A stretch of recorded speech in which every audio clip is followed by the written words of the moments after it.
bandeko na ngai totika badebo tosalaka inutilement badeba ya balingomba kofinga basali ya nzambe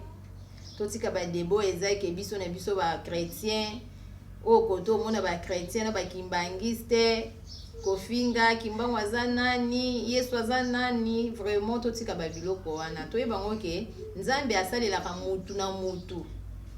na ndenge oyo asengelaka ye moto mosusu ozomona ye wana oyo asambela soki na église de noir mais na église de noir na ye wana nzambe asalelaka ye moto mosusu oyo aza na markari wana ayebi relation nino aza nango na nzambe donc totikaka na biso kojuge mpe totikaka kofinga oyo mama marie ana aza nani aza eloko te mais eza na bato mpe bazosalaka priere kaka na nzela mama wana nzambe azosala nini azosalela bango kaka na nzela na ye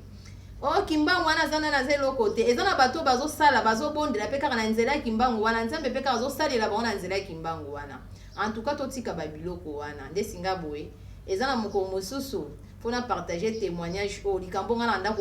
komona kimbangu naza catholique mais nanda komona kimbangu banda naza mwana mokie nanda komona kimbangu soki okala ozomona vraiment kimbangu bomoni olali vraiment bomoni epe aolakisa bamakambo boye mais erana nanda koyeba te eza kimbangu nanda koyeba te mais lelo naza na nani naza catholique donc mpona kolakisa ke totika badeba oyo tosalaka wana vraiment totika badeba ngati nalobaka boye kimbangu akota kati na nga malgré naza catholique makota kati na nga mpe avanda po namonaka ye mpe bamakambo alobelanga eza réel mpe namonaka ye tinde nako mokolo boye namonaka ye mais nazali na ngai catholique la c'était que le roi namonaka ye nde nalongwa catholique paloba na nga mpe yango te eza na mokolo mosusu fona partager témoignage oyo okana lina senga na biso totika badeba inutile totika kofinga o kimbangu o jésus totika vraiment badeba wana totika